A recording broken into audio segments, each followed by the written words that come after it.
জিলহজ মাসের 10 দিনের আমল নিয়ে শেখ সালেহ আল উসাইমিনের বক্তব্য। জিলহজ মাসের 10 দিন শুরু হয় জিলহজ মাস আরম্ভ হওয়ার সময় থেকে এবং শেষ হয় কোরবানির ঈদের দিন।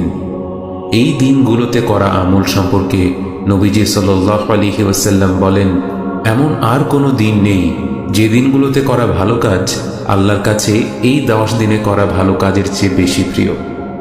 সাহাবীরা জিজ্ঞেস করলেন, এমন কি আল্লাহর রাস্তায় জিহাদও নয়? তিনি সাল্লাল্লাহু আলাইহি ওয়াসাল্লাম উত্তর দিলেন, আল্লাহর রাস্তায় জিহাদও নয়, শুধুমাত্র সেই ব্যক্তি ব্যতীত যে তার জান মাল নিয়ে আল্লাহর রাস্তায় জিহাদ করতে বের হয় এবং সব কিছু ত্যাগ করে।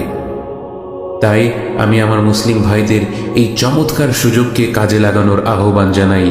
এই 10 দিনে ভালো কাজ বাড়িয়ে দেওয়ার আহ্বান জানাই, যেমন কোরআন তেলাওয়াত করা, আল্লাহর যিকির আযকার করা, যেমন আল্লাহু আকবার, লা ইলাহা ইল্লাল্লাহ, আলহামদুলিল্লাহ, সুবহানাল্লাহ, দান সাদাকা করা, নফল রোজা রাখা, সব ধরনের আমল বেশি করে করার চেষ্টা করুন। অবাক করা বিষয় হলো, এই জমানায় দেখা যায় মানুষ এই 10 দিন সম্পর্কে অনেকটাই বেখেয়াল। রমাদান মাসের শেষ 10 রাতে কি তারা আমল বাড়িয়ে দেয় না? অবশ্যই।